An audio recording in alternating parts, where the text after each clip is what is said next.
我后悔了，我现在就把你送回去。我叫王大锤，是个娇小俏丽的美人儿。养父见到我的第一眼，说惊为天人。惊为天人，真是惊为天人啊！当即付钱将我从我爹手里买了，父就把他带回了家。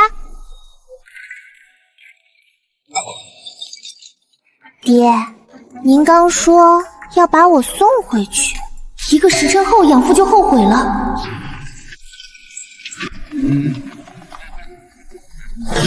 爹，您坐稳当了。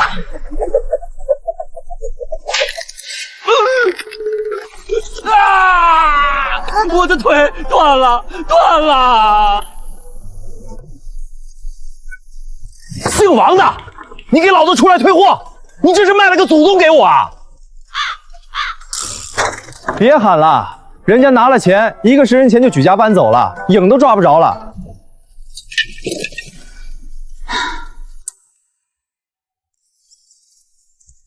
养父养了我5年，我吃空了他所有家底。大锤啊，爹求你了，少吃一口吧，咱家最后一块砖都要被你嚼碎了。爹，我还没饱。好在我急机了，他迫不及待搭上了线，将我塞去了九王爷府上。九王爷有钱，1顿10桶饭他也养得起你。养父早已忘了买美人回来的目的，只想将我脱手，以解他养不起我的困苦。有饭吃，能吃饱，是我这辈子唯一的追求。所以，我高高兴兴去了九王爷府上。当夜我虽没有见到九王爷，但真的吃饱了饭。养父没有骗我，他是好人。万万没有想到，第2天早上，九王爷涉嫌谋逆，圣上有旨，即刻缉拿归案。哎，我刚起床，早饭还没吃呢。哼，谋逆重罪，九王爷府上的1只猫都别放过，带走。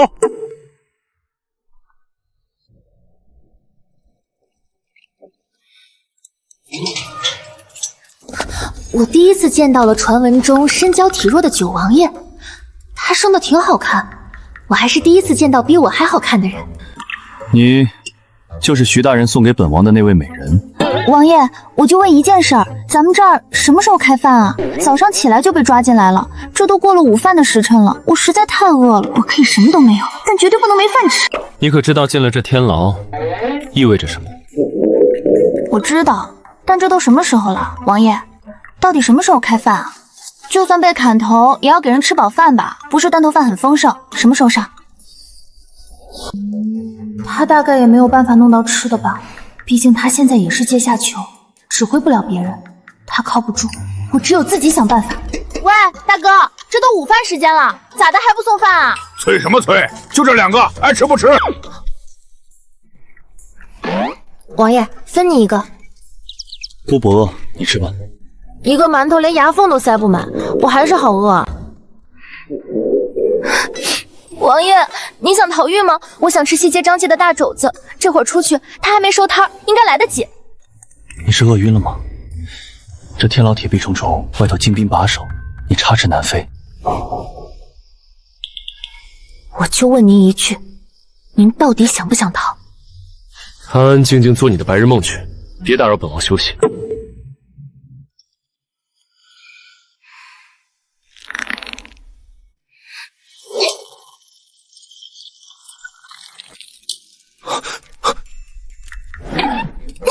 抓稳了，王爷，吃肘子去喽！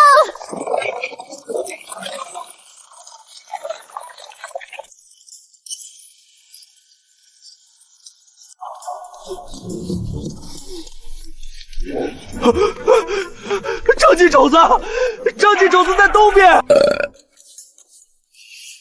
肘子吃完了，下一步你打算怎么办？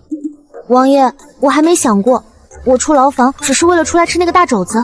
所以你什么都没有安排，甚至连退路都没找，就直接带着本王越狱了？我只是太饿了，要不咱们买几个肘子揣着，再回牢里去。那你可要想好了，等揣回去的肘子吃完了，你还是得在那铁笼子里继续饿肚子。那不行，那牢里绝对不能回去，就算死我也得做个饱死鬼。可我又确实没有地方去。既然九王爷有钱却拿不出来，那只能先找养父这个大好人救急了。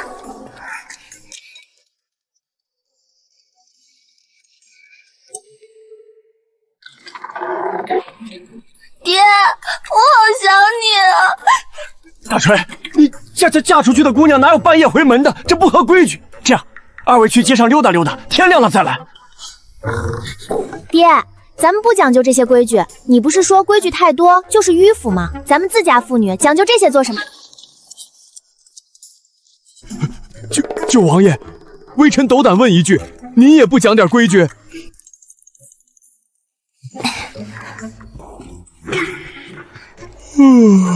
罢了，出门在外，本王也不讲究了。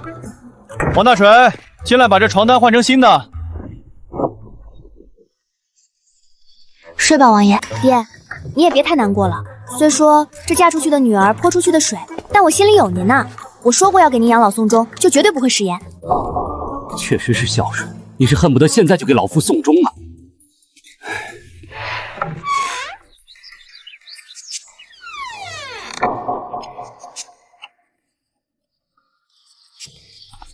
平时爹虽忙，可从不误了晚饭。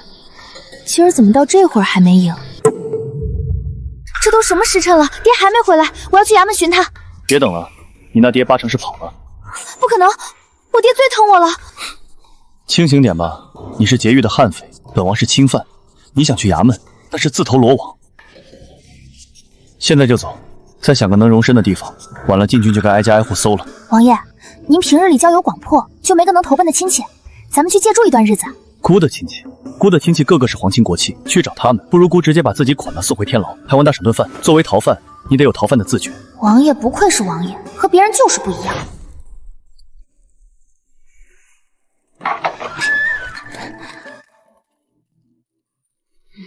王爷，我真的没地方去了，咱们只能去我养父的老夫乡下躲躲了。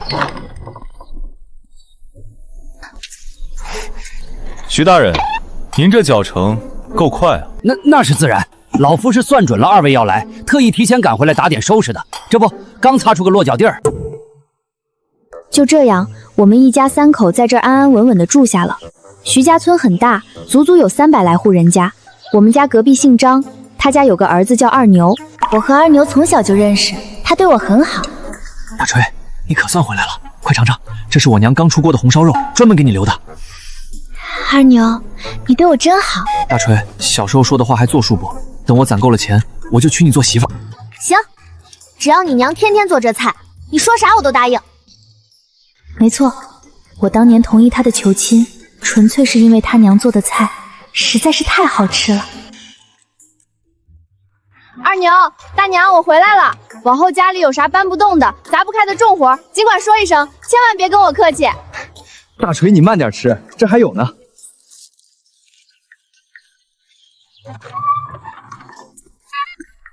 爹，王爷，你们怎么不高兴？是饿了吗？是饿了。大锤，咱们中午吃什么？烤地瓜、烤南瓜、烤土豆、烤……我想吃肉菜。好好的锦衣玉食、娇滴滴的王爷，现在顿顿吃地瓜，他真的好可怜。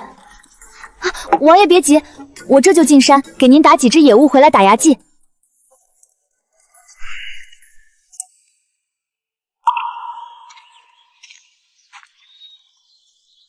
山里危险，先吃这个凑合吧。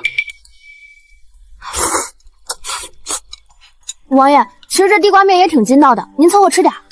我吃什么倒是其次，只是这顿顿开销都要银钱。可我与你如今都是朝廷钦犯，绝不能轻易露面。养父真的是个大好人，丢了官职，为了养活我和娇气的王爷，不仅在街头摆摊，还要去酒楼洗盘子。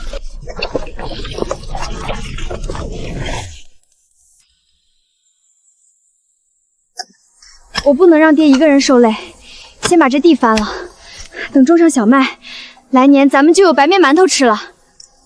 以后这儿就是我们的家了。我们一家三口的日子过得还不错，我能吃饱饭，九王爷也能吃上肉了。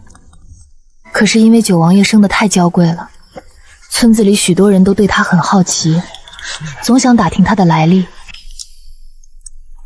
大锤啊，你家这位远房表哥到底是哪人啊？瞧这细皮嫩肉的，不像咱乡下种地的样。就是说说呗，成亲呗。王爷说了，一个字都不能漏，我得3缄7口。时间久了，大家也不问了。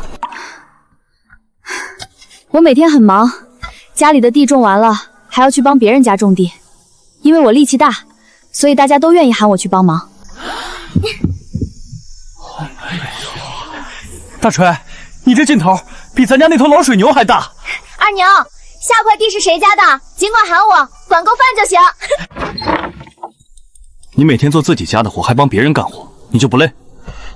王爷，我不累，我只要顿顿能吃饱了饭，身上就有使不完的力气。王大锤，但凡你力气用在长心眼子上，你也不会这么缺。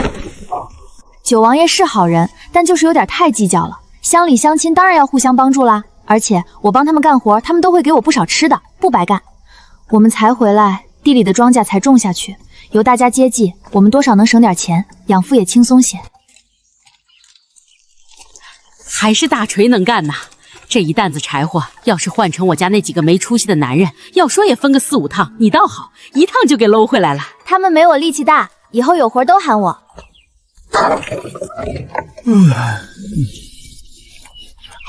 马叔、马大哥、马二哥，早啊！哟，大锤来了，快歇会儿，喝口水。大锤妹子辛苦了。香啊，这肉包子的味儿，隔着3道墙都能把人魂勾走。不知道今儿马婶子会赏我几个？谢谢你啊，大锤，今儿真是辛苦了。家里没什么拿得出手的吃食，就不留你吃饭了。哎，对了，大锤啊，明天你记着早点来帮我挑水，我家那大水缸也见底了。行，马婶您先忙。我在隔壁都瞧见了，他家3个大老爷们全在屋里歇着，马婶子一喊，你就巴巴的跑去挑柴。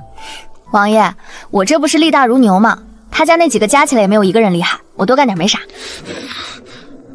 怎么，小牛犊子也能随随便便被树皮划伤了？嗨，干农活哪有不挂彩的？没事儿，明儿就好了。笨死你算了。我早上隔着窗户听得真切，他当时亲口允了你2个南瓜，南瓜呢？怎么没见你提回来？他可能忘了吧，不过也没事，下次他可能就想起来了。笨死了！等着，王爷脾气不好，一会儿要是吵起来，他那张嘴肯定能赢。可要是动起手来，他一个柔柔弱弱的病娇王爷肯定要吃大亏。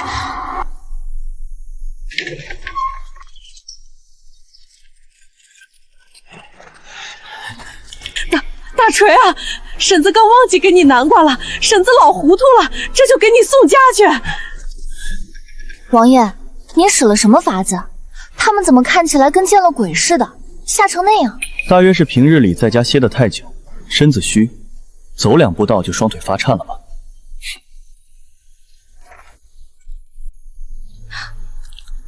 没错，王爷长得这么漂亮，性子又娇弱，大家肯定都想保护她，怎么可能怕她呢？奇了怪了，这几天马婶子怎么总躲着咱家走？爹，您说怪不怪？不光马婶子，现在村里好多人路过咱家，都跟见了鬼似的，低着头溜得飞快。你就没想过是那位九王爷动手打他们？爹，您胡说什么呢？九王爷身娇体弱，怎么可能打人？我的好养父，这才几天功夫，瞧着竟又苍老了许多。我要努力报答他。九王爷嫌养父挣钱少，于是这天他画了一幅画。这画的我也看不懂啊，我想说不好看，但瞧王爷那得意的劲儿，万一是我不识货，岂不是得罪了他？不过这画上的猪倒是怪肥的，这要是只真猪，杀了炖肉吃，那得多香啊！没出息！徐大人，拿去镇上卖了，卖完钱买10个大肘子回来，给这憨货塞牙缝。王爷，微臣说句掏心窝子的话，这穷乡僻壤的，斗大的字不识几个的人占了9成9，恐怕没有人能欣赏得了这种高雅的东西啊！这儿偏得很，宁可多买2块肥膘肉，也不可能买这既不挡风又不顶饿的画纸啊！我觉得锦衣玉食惯了的九王爷，这回真是有那么点天真的可爱。本王说有人买，就一定有人买。徐大人，莫要再迟疑，去吧。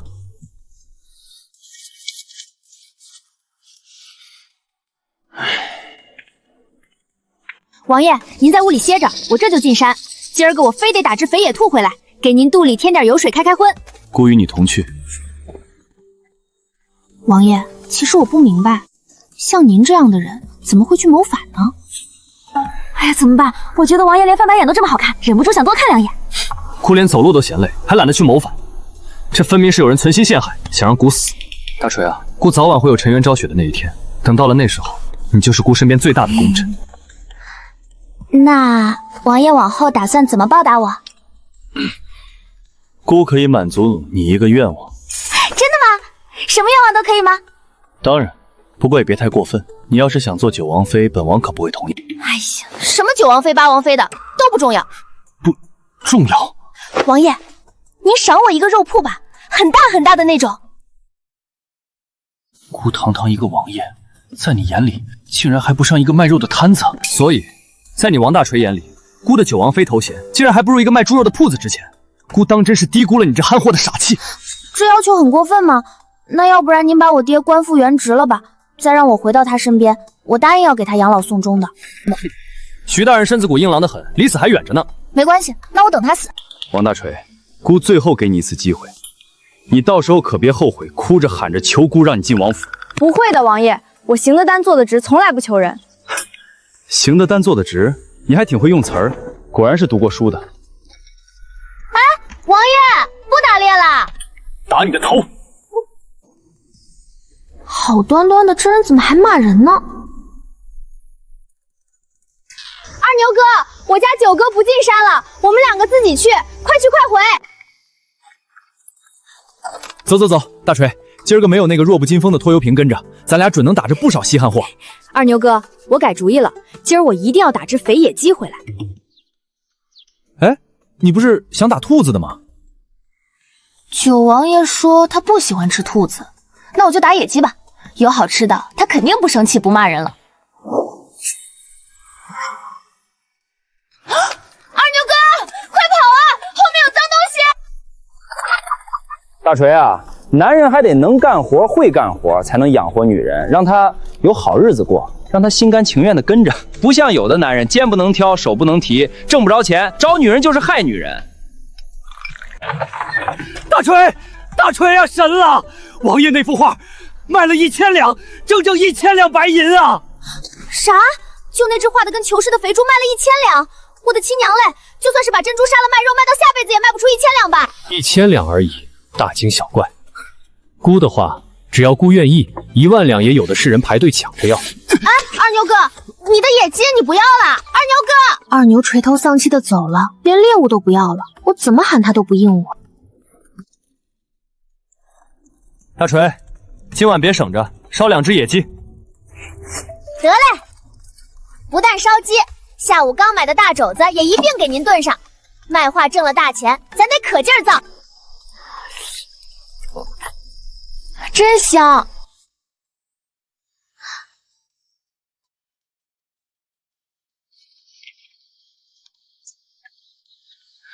你这是干什么？王爷，您那幅肥猪图简直就是神迹啊！1000两啊！您看猪都这么值钱了，牛肯定更贵。不如今晚您受受累，咱改画牛，一张咱也不多要，就卖2000两。咱先定个小目标，画他个100张，100张，一张2000两，我算不过来，简直不敢想象。如果有那么多钱，我得多快乐！王爷，快画呀！2000两就在跟前飘呢。这憨货，当姑是印钱的官铺吗？九王爷表情很不友善，好像我当他傻子一样。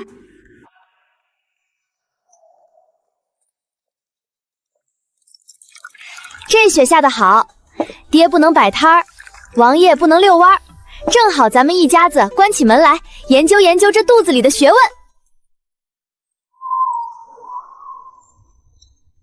这肘子色泽红亮，姑今日倒也有些兴致。徐大人，请。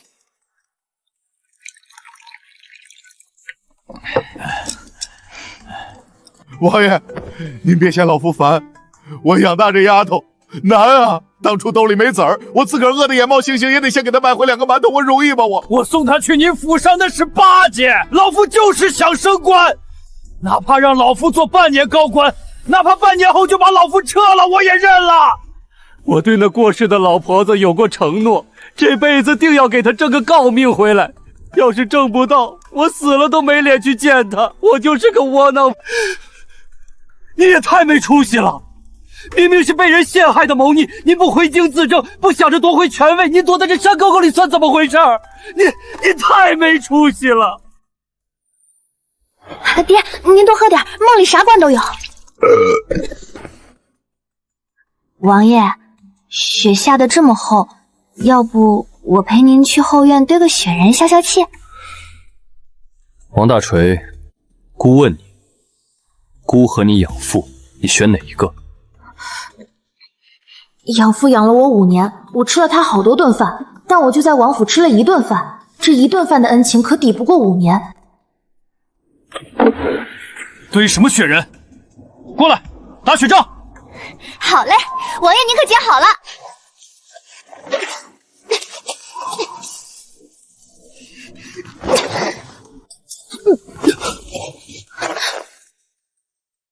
王大锤，你这憨货，你是想趁机谋杀亲王吗？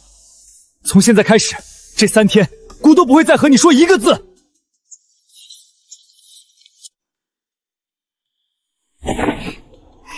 说3天不说话，还真是一个字都不蹦。这几天怎么总是神神秘秘的，出门也不让跟着，该不会是背着我偷吃好吃的去了吧？大锤啊，我这几日在镇上听到了些不得了的风声，说是京里那位主子病重了。圣上病了，那王爷岂不是能回去了？难说啊，也不知是真的龙体欠安，还是圣上布下的局，想诱九王爷现身。毕竟朝中还有个文国公在那儿虎视眈眈，就算圣上信九王爷，可文国公为了他那个外孙的储位，也绝不会善罢甘休。那老贼可是个杀人不眨眼的奸臣。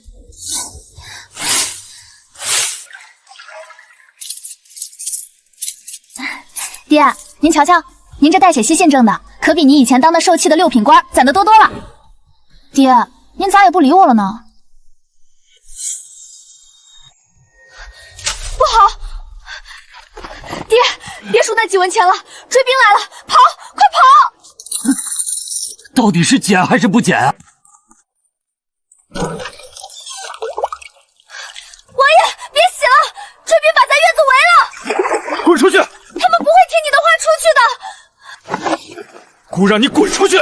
来不及了，王爷。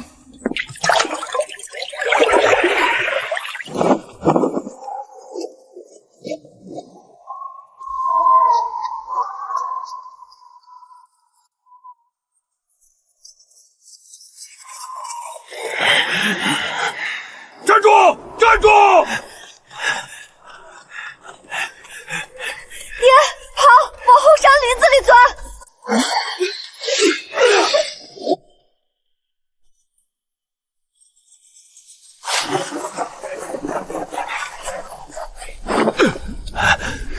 爹，你带王爷先找个山洞躲着，我回去会会这帮人，不把他们打趴下，咱谁也走不了。哼！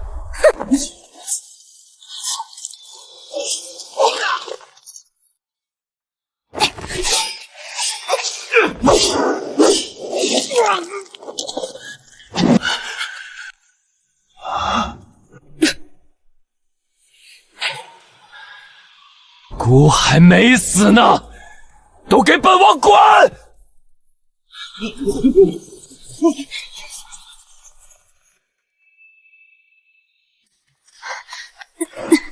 王爷，这帮人虽然跑了，但难保不会搬救兵，这里不能久留，咱们赶紧往山心钻。王大锤，你给姑住手！回去！姑命令你现在就回去！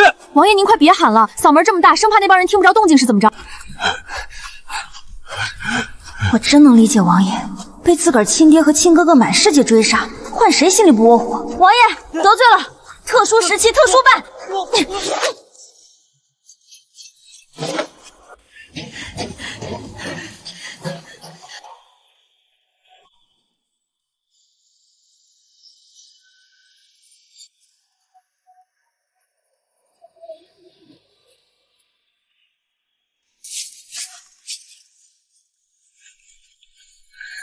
王爷，您别怕，咱们现在彻底安全了。您放心，只要有我王大锤一口气在，这世上绝没人能伤您半根汗毛。王大仇，你就没有动过你那豆丁大的脑子想一想，刚才那些人有没有可能根本就不是追兵？那您当时也没说啊，黑灯瞎火的，您一声令下他们就冲出来，我哪知道那是您的救兵还是朝廷的追兵？姑是不想说吗？王大锤，你是根本没给姑开口的机会。王爷，我错了，我这不是心疼您，怕您被抓回去没肉吃吗？您大人大量，别跟我这粗人计较。哼！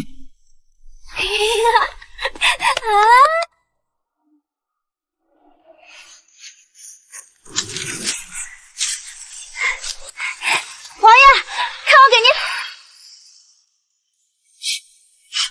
王爷，您哪来的衣服？徐大人见姑寒冷难耐，非要脱了给姑穿，姑推辞不得，只好受了。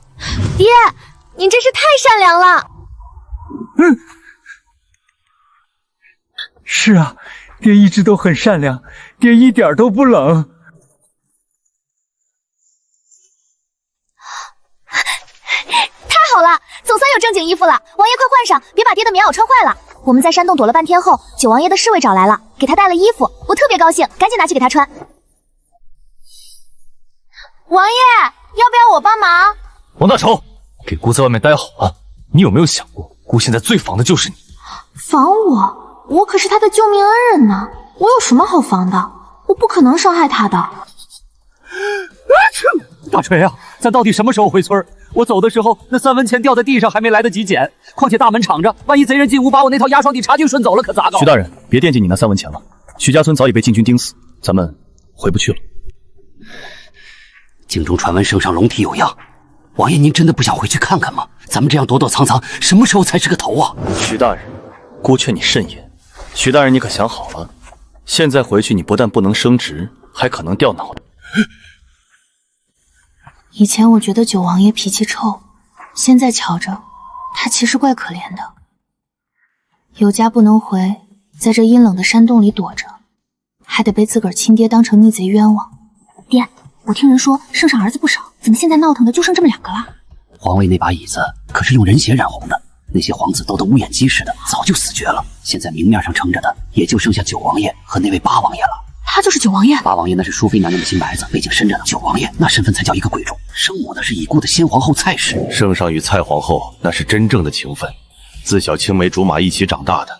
先帝在位时，皇位之争比现在惨烈100倍。在那几个皇子打得乱七八糟的时候，蔡皇后的母家安国公府硬是赌上全族性命。据说那些年，蔡皇后的亲哥哥、亲弟弟全死在了夺嫡路上。总之，蔡家付出了满门忠烈的代价，才终于把圣上推上了那座皇位。子君，朕以江山起誓，10年内后宫绝不添新人。待咱们的孩子长成，朕再思量开后宫之事。可惜呀，蔡皇后命苦，连着生了2个孩子都夭折了。帝王的承诺比纸还薄。圣上说不纳妾的第3年，就一口气纳了11个妃子。虽说孩子一个接一个生，但活下来的也是凤毛麟角。文国公那老狐狸反手就举报老知府通敌，圣上为了皇权，竟真的举起屠刀杀了帮他登基的岳父。小郎，你如此狠心，我怎归也不放过你！连蔡家最后的毒名字也没放过，生生断了安国公府的香火。娘娘晚安，是喜脉，娘娘又有身孕了。自那以后，蔡皇后9个月没出过国门，战战兢兢生下了九王爷。可惜什么？可惜九王爷长到10岁那年，蔡皇后突然就撒手人寰了。九王爷长到10岁的时候，蔡皇后突然死了。自蔡皇后病谢，九王爷便搬出深宫，这几年连面圣都推脱。老夫琢磨着，蔡皇后临终前竟是日日叮嘱，要王爷莫忘外祖家的血海深仇。文国公那个坏老头陷害忠良，可圣上竟然信了奸臣，王爷心里怕是连圣上一并恨上了。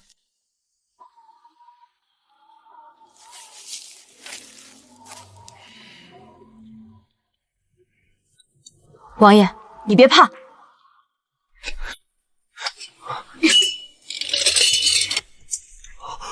往后谁敢欺负你，他的脑袋就是这手炉的下场。姑的手炉，王大锤，王大锤，姑冷，姑现在手都没地儿放了。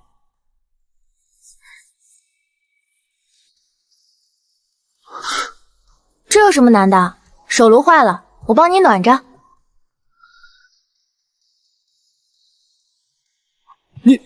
王大黑，你简直不可理喻！王爷，您躲什么呀？我这怀里不比那手炉暖和多了，别客气，往后随时来取暖。哎呀，看来真是气狠了。王爷这身子骨就是弱，生个气都要喘半天。大锤，你被你亲爹卖给徐大人的时候才几岁？10岁，记得可清楚了。那天也是个大冬天，雪下的比现在还厚。我当时连双像样的鞋都没有，就穿着个露脚趾头的草鞋站在雪坑里，脚趾头都快冻掉了，死青死青的。我当时就在后面数着，1、2、3。他从离开我到进那个家门，一共走了67步。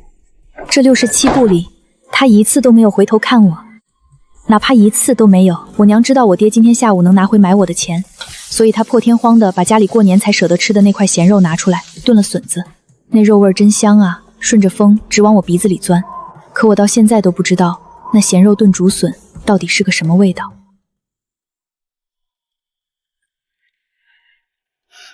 爹以前跟我说，那咸肉炖笋子咸的要命，一点都不好吃。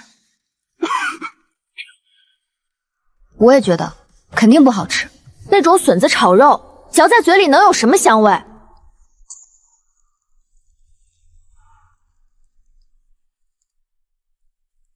养父说不好吃，我也觉得，肯定不好吃。你心里当真不恨吗？恨啊！怎么不恨？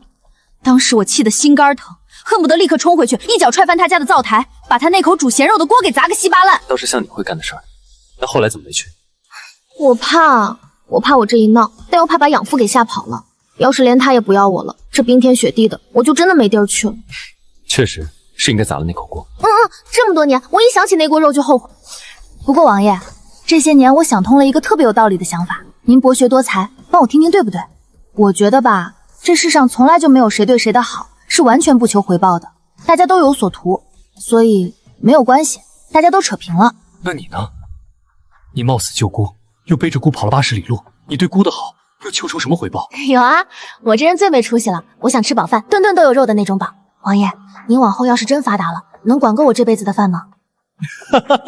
能，只要姑有一口气在，这辈子定绝不让你王大锤再饿一顿肚子。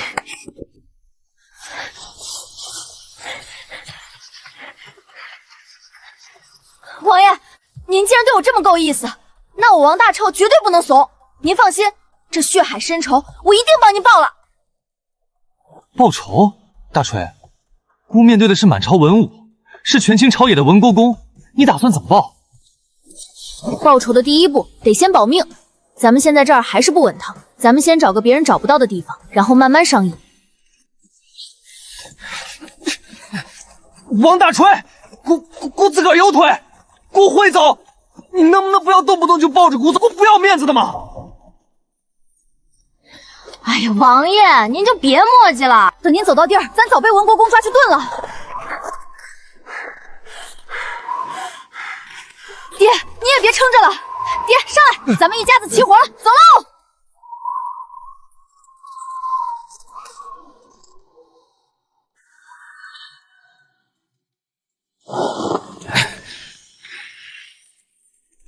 黑风寨，大超啊，这名字听着杀气腾腾的，可不太像个正经容身的地界儿啊。爹，您别看这名字响亮，里头稳当着呢。一会儿啊，女儿准给您一个天大的惊喜。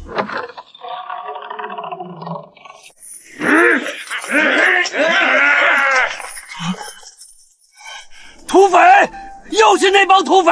大锤，快跑！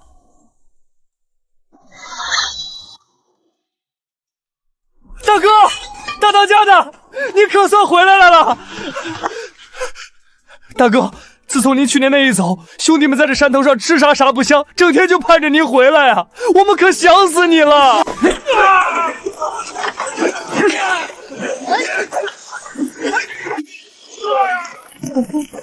女侠饶命，姑奶奶饶命！小的愿拜您为大当家，往后您就是我大哥。算你小子有良心！嘿嘿嘿嘿，还愣着干啥？大当家的回来了，赶紧杀猪宰羊，给大哥接风洗尘。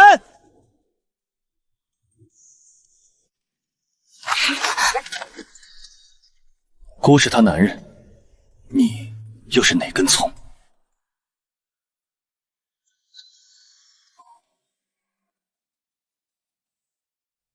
我是他正儿八经磕过响头的干哥哥，拜过把子的。你又是从哪儿冒出来的？哦，原来是干哥哥，失敬。瞧，我就说你们两个准能看对眼，这副相见恨晚的模样，简直就是天作之合啊！要不择日不如撞日，趁着今儿高兴，咱们3个人干脆再拜一次把子，往后就是亲兄弟了。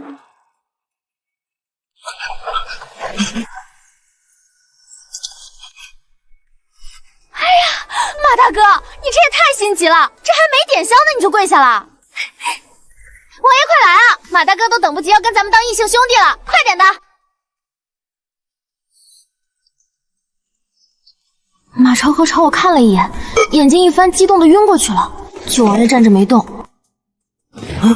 大哥，你可得替我做主啊！那个姓肖的小白脸，是他刚才把我打晕的。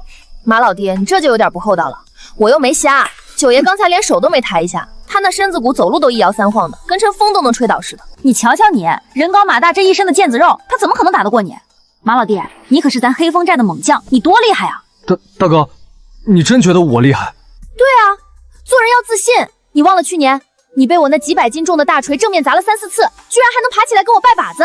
我想这世上除了你，再没第2个人能有这般硬朗的骨头了。大哥，知我者大哥也。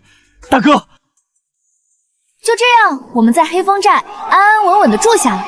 这里山头高，看得远，而且人手多，打起架来那阵仗才叫一个大。大哥，隔壁山头那帮人找茬，竟然敢抢咱们的商道，今天咱们倾巢出动，一定打赢他们，拿下他们的地盘。成啊，只要管够肉，打谁都行。大哥，你就是屠牛山的大当家，我要让他们知道我们屠牛山的厉害。马老弟，你重新给我打的这对流星锤特好用，分量够足，一锤下去砸10个都没问题。兄弟们，跟着大当家的冲啊，冲！带着这帮小弟出来打架，顿顿有肉吃，还没人管，这日子简直太开心了。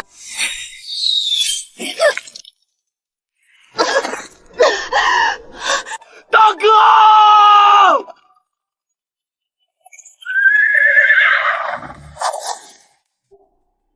没事儿，王爷常在河边走，哪有不湿鞋？马有失蹄的时候，不碍事。姑问你，谁射的箭？我射的。怎么样，一个小白脸，难不成还想给这姑娘报仇？别，王爷，快回来！你身子骨弱，打不过他们的。别，你打不过他们的。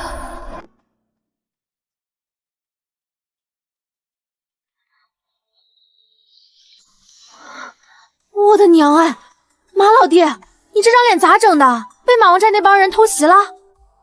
啊！大哥，以后咱安分守己成吗？咱再也不下山打架了，太可怕了，真的太可怕了！到底谁打的？你跟大哥说，我伤好了去卸他2条腿。没事，没人打我，是我自个儿摔的。大哥，我不疼，我真的不疼。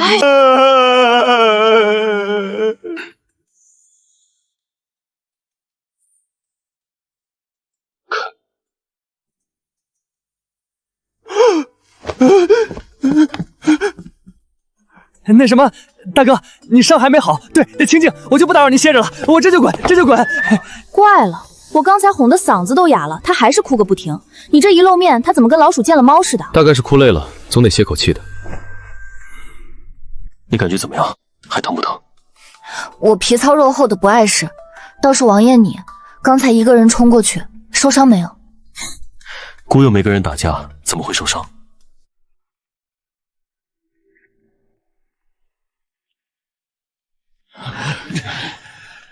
大当家的在上，请受兄弟们一拜，请受大哥一拜。往后上刀山下油锅，兄弟们绝不皱一下眉头。我的娘嘞！我就睡了一觉，这漫山遍野怎么全是咱家的人了？大哥，您是有福之人。那天下午您一晕，咱兄弟们气势如虹，直接把剩下那3个山头全给铲平了。现在这一带全是您说了算。弟兄们，说说看，你们这帮平日里眼高于顶的悍匪，怎么就心甘情愿归边到我这屠牛山，非要喊我一声大哥？因为大当家的流星锤天下第一，因为大哥的流星锤太厉害了。那倒是，我这流星锤可是马老弟亲手打的，一锤下去，那是谁都得绕道走。我问他们为什么愿意归边到屠牛山喊我大哥，他们说因为我的流星锤厉害。那倒是，我的流星锤确实厉害。九爷这风寒总不见好，定是肚里没油水。闪开！我亲手去给他猎几只肥鹌鹑补补。大哥，大哥，这点小事哪能劳您大步？您就在屋里陪着九爷，咱们弟兄去。哎呀，以前单打独斗，想喝口汤还得自己钻林子，现在有了这几千个小弟，动动嘴就能吃上肉，这大当家的当的舒坦。王爷，最后2口，喝完咱下地走2步，散散寒气。没力气，你也别走，在这陪着。烧倒是退了点儿。王爷，您跟我说实话，还有哪儿不舒坦？胳膊疼不疼？疼。疼您早说啊！来，我给您揉揉，把经络揉开了就不疼了。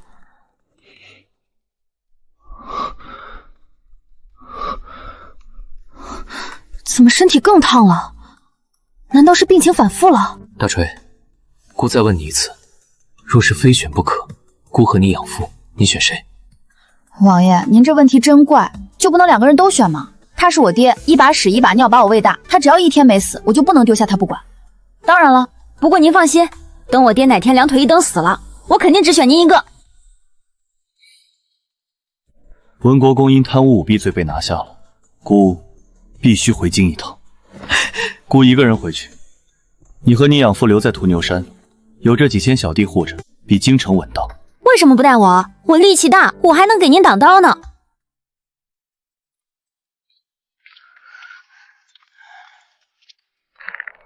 爹，您说九爷是不是嫌我吃的多？回京城局势不稳，我去正好能保护他呀。你这傻丫头，真是一窍不通。你仔细想想，你和王爷在一起，到底是你在保护他，还是他在处处护着你？你心里一点数都没有吗？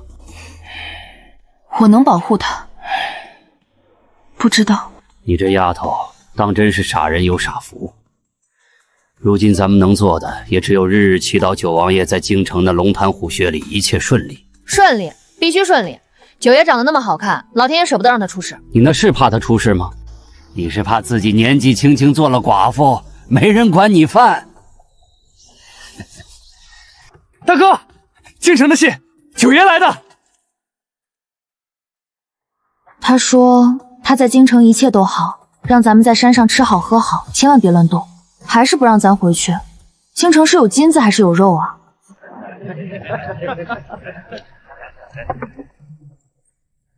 兄弟们加把劲儿，今晚饺子管够，肉管够。不好了，大哥，朝廷来人了，官兵把山脚围了。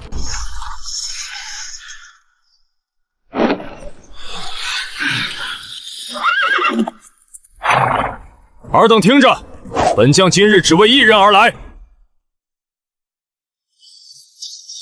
只要你们交出王大筹，余下人等既往不咎，原地解散。若敢说半个不字，本寨就立刻带兵冲进黑风寨，让这屠牛山寸草不生。军爷，我一个山野村姑，既没抢官银，也没杀朝蝉，你们大费周章带走我干啥？总不能是缺个看门的吧？军爷，微臣曾任6品值守，深知法度，带人走总得有个名目吧？小女自幼胆小，虽然力气大了点，但一直乖巧懂事，从未做过伤天害理之事啊。留着去跟上头的人说吧，本将只负责带人，上头吩咐了，王大锤必须活着带回京城。想带走我大哥，先问问我手里的刀答应不答应？马老弟还是太冲动，对面这架势，少说也有2万人，真打起来，黑风寨这几千号人都不够给人塞牙缝的，能不吃亏就别硬顶。行了，别咋呼了，军爷，我跟你们走，只要不动我爹和这帮兄弟，怎么着都行。哎，这位大哥，别急着走啊，能不能告诉我九王爷不，萧廷义现在在哪？他吃过饭没？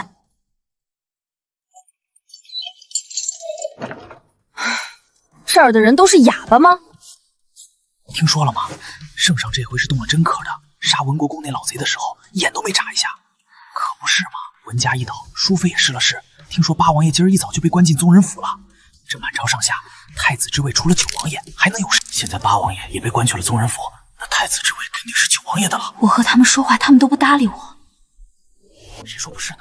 圣上登基这些年，哪件事不是当机立断？杀文国公这等权臣，就像剪掉鱿鱼都没有。去！哪里钻出来的臭乞丐？给老子滚远点！再敢在大人们宅子附近晃悠，立刻砍了你的狗头，送去喂鱼！晦气！最近也不知道自头是谁，跟死鬼一样从地下冒出来，赶都赶不走，真是烦死个人！阿弥陀佛，老天爷开眼！九爷不仅把那坏老头的仇报了，还要当太子了，往后这肉怕是真能管够一辈子了。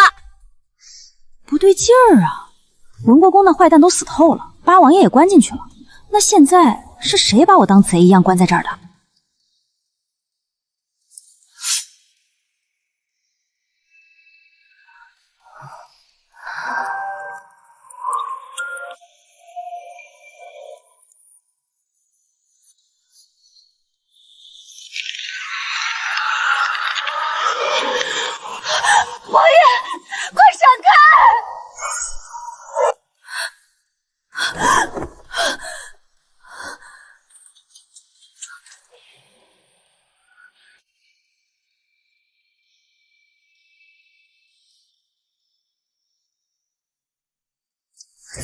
做这种梦，王爷，你可千万别出事。不管是谁关的我，老子今晚非得见着九爷不可。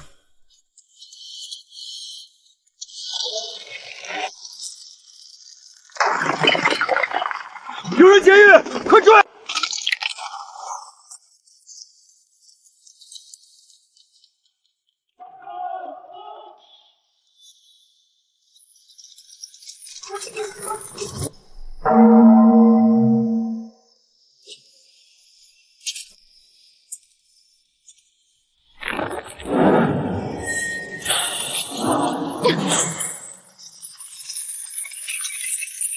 你们这群孙子，在这儿守株待兔呢！放开我！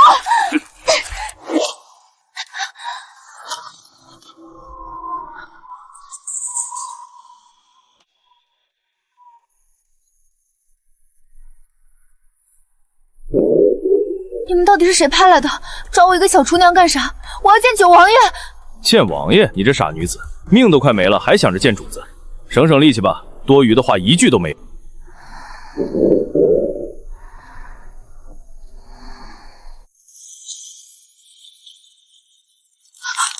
怎么回事？地龙翻身了！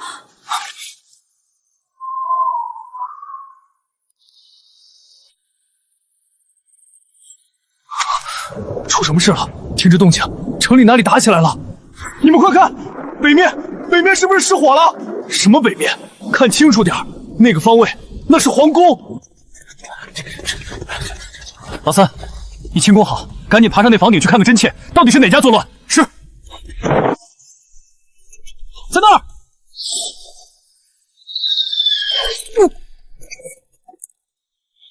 谁？是谁？有种给我滚出来！别在暗处放冷箭！大哥，大当家的，你在里头不？在的话就给兄弟吱一声。马老爹，我在这树上捆着呢，快起来干翻这帮人！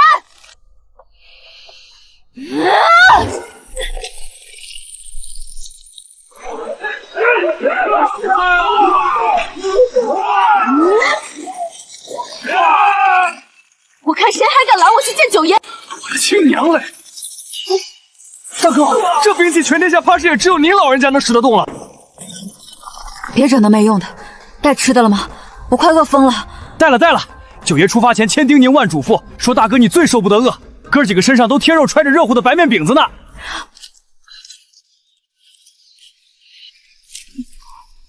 马老弟，你这半个月是吃要饭了，咋混得跟个老乞丐似的？大哥，这你就不懂了，这叫潜伏。这半个月兄弟们过得那叫一个刺激，脑袋别在裤腰带上跳舞。等今晚大事办完，老弟我再跟你细细说道。我的天，今儿是什么大日子？大伙不睡觉，全搁街上晃悠，是要舞龙灯吗？还是有夜市？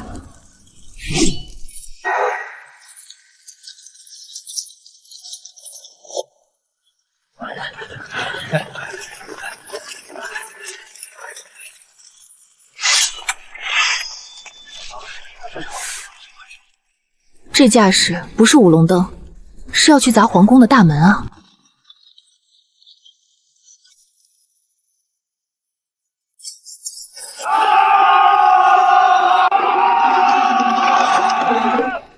马老弟，咱们这吭哧忙活半天，到底是在干啥呢？大哥，这还看不出来吗？逼宫啊！咱们正在干大事呢。逼宫？那进去了是不是就能见着九爷了？行了，别整这细木杆子了，没劲儿，都给我让开！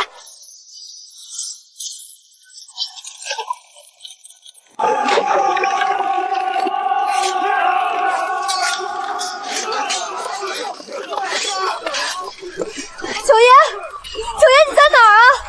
你那身子骨走路都晃悠，现在肯定被吓得钻床底下了吧？乾星宫在哪儿？带路，快点的！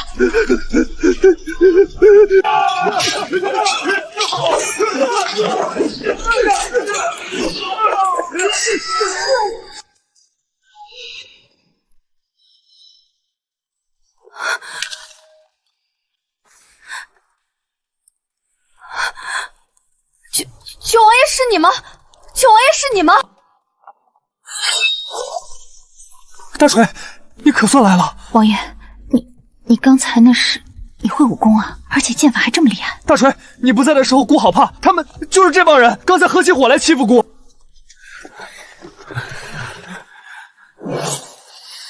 你们敢欺负我的人，活腻歪了！王爷别怕，我说过要保护你一辈子，就绝不会让你掉一根汗毛。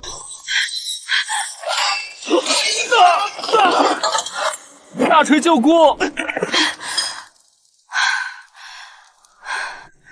大成，还得是你，没有你，姑今天定是活不成了。这些天苦了你了，人都受了一拳。等这儿的事儿了了，姑带你去吃遍京城最好的酒楼。真的，我想吃肉，好些天没正经闻着肉味了。我的老天爷，这就是圣上，长得跟画里的人似的。可惜爹不在，不然他老人家见着活生生的圣上，怕是当场就要美得晕过去了。他一直心心念念想见圣上呢。你竟敢带着乱民逼宫！姑生了你这么个不孝的逆子，当真是天要亡姑！儿臣只想问一句，当年文国公毒害母后，背后是不是有您的默许？不知所为！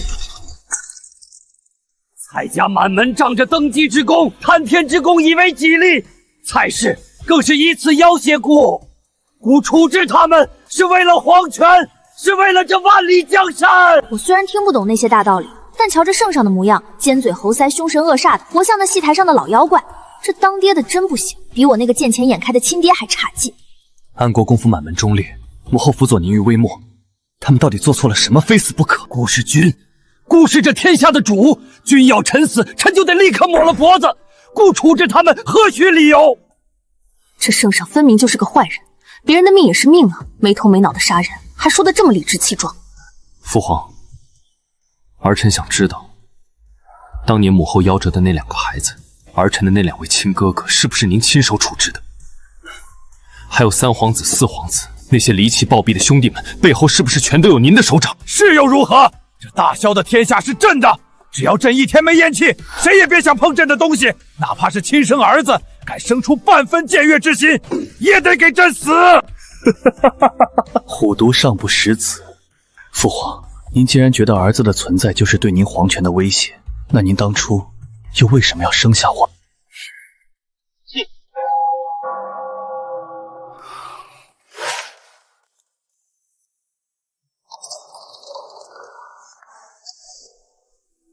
大锤，你说他既然如此恨我们，又为什么要生下我们呢？不知道，我也想不通。既然压根儿不喜欢孩子，甚至把孩子当仇人，那这世上的爹娘又为什么要生下他们呢？大锤，你以前说过，这世上没有人对谁的好是毫无目的的。可姑现在倒宁愿他对我们是有所图谋，至少说明还是有利用的。可事实呢？在他眼里，我们这些亲生骨肉和路上随手捡来砸恶狗的石头，手里用来劈柴的烂钢刀根本没有任何区别。在姑的记忆里，父皇从来没有正眼看过姑一次。不只是姑，我那些死去的兄弟们也是一样。所以啊，大家伙才拼了命的想表现，想立功，哪怕他只是漫不经心的博他看一眼，都能让那些傻皇子高兴上一整天。其实大家争的或许从来不只是那把冷冰冰的龙椅，还有那个男人的一点点关爱。若能选，姑宁愿生在最普通的人家，吃糠咽菜，享受最平淡的亲情，也好过这皇家只剩下无休止的猜疑和仇恨。王爷，你有我呢。大锤，咱们往后绝不要做那样冷血的父母，我们要像普通人家那样去疼爱每一个孩子。王爷放心，我王大朝这辈子就是穷死饿死，也绝不会不管自己的孩子。圣上既然骂咱们，我看他们才是真正的坏人。糟了，马老爹，我爹呢？我下山的时候我爹呢？大哥，你刚被带走，徐大人就说放心不下你，非要跟下山去寻你。咱们兄弟找了他整整半个月，连根头发丝都没见着。爹，爹，你怎么就这么走了？我还没给你养老，你还没当上五品大官，还没给娘争回高命呢。他买我回来，自个儿饿着都要喂饱我，我还没让他享过一天福，我太没用了。徐大人，你且放心去吧，孤在此起誓，定追封你为晋国公，追封已故徐夫人为一品诰命夫人，以全你生前夙愿，报答你养育大锤的深恩。那个，能不能不追封？王爷，能不能直接封国公，活的那种？哎呦，大锤轻点儿，爹没被冻死，也要被你这憨货给撞死了。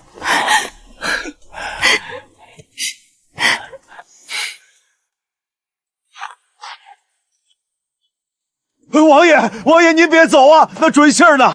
大锤快追！今儿非得让王爷写个字据，免得他当了皇帝就反悔。爹，王爷言而有信，跑不了的。你还是太嫩，对人的了解太浅薄了。饿了，先回家吃饭，咱们慢慢聊。王爷，今晚吃啥肉？姑看这山里的笋子极好，已命人采了。今晚咱们吃咸肉炖竹笋。好，我最喜欢吃咸肉炖竹笋了。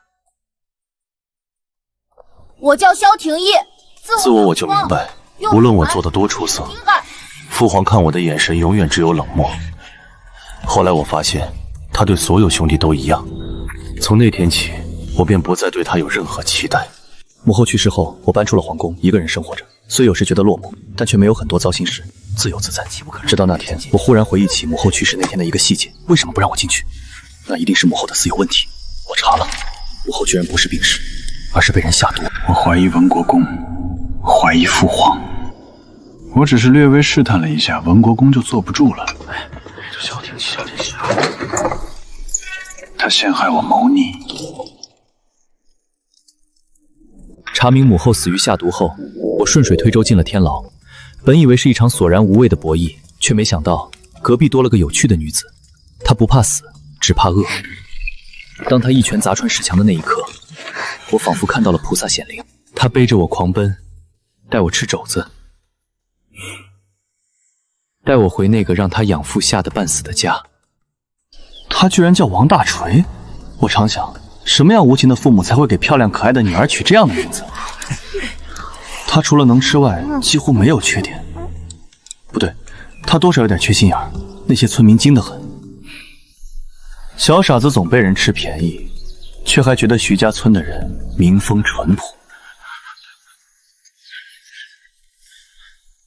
姑的女人，除了姑，谁也不能欺负。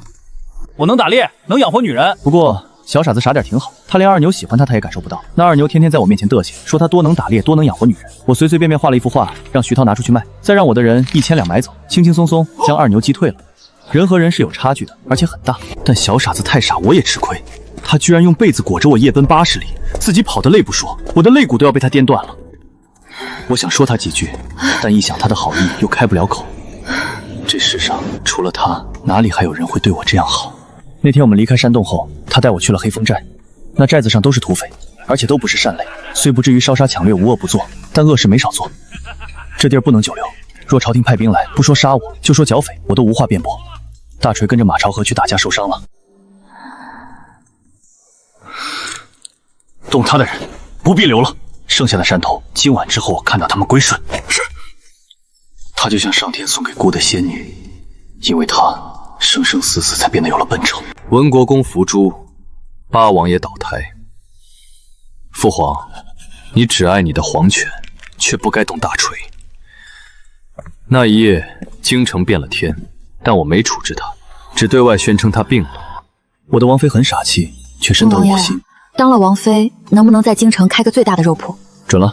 他说世上没有无条件的好，其实有啊。他对我，我对他，皆是如此。只要他想要，姑便给，因为他值得。王大锤，这辈子姑护定你。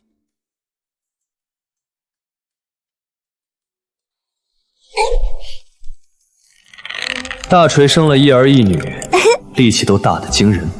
好在儿子脑子像我，精明得很。好厉害！毕竟要继承皇位，太纯善了可不行。大锤是困不住的，他不仅开了全京城最大的肉铺，甚至还带兵打仗。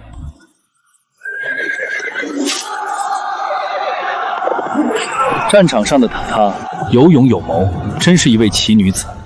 我不想她一直做皇后，困在宫里，所以等儿子长到16岁能独当一面时，我就退位了。我带着大锤去游山玩水了。大锤好高兴，天天在外面惩奸入恶。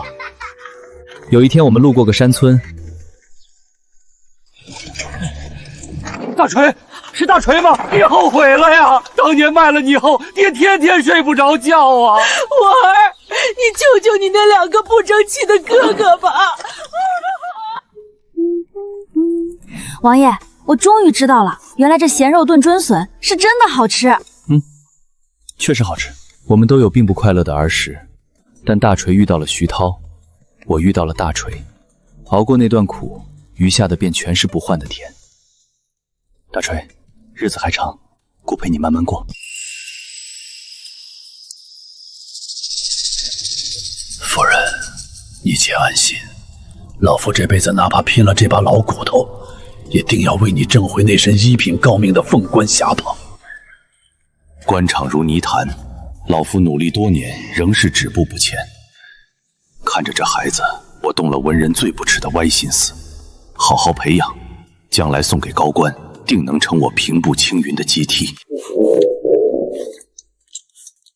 我后悔了，这孩子哪是美人胚子，分明是饕餮转世。他一顿饭抵我3天口粮，养了他5年，老夫没升官，家底倒先见底了。我选了很久，最终挑了九王爷。虽然他不讨圣上欢心，但他那人骨子里正派，不像那些道貌岸然的世家公子。把大锤送过去，至少能让他顿顿吃饱。大锤这孩子真不省心，明知是死罪，还敢把人往家里领。他天天嚷嚷着养老送终，我看养老是用不上了，送终就在今晚。接触久了，我发现九王爷这人蔫坏蔫坏的，大锤那缺心眼儿哪是他的对手。本想带孩子跑路，可看他被九爷哄得找不到北那副傻样，老夫只能认命，写字摆摊供着2位祖宗吃肉。但好在九王爷对他也很好，2个人经历了风波，苦尽甘来。九王爷回京掌权，我升职了，3品官。夫人，老夫做到了3品官，诰命夫人的封号，老夫没食言。得亏这孩子没白养，吃了老夫这么多年的干饭，总算是有那么点用了。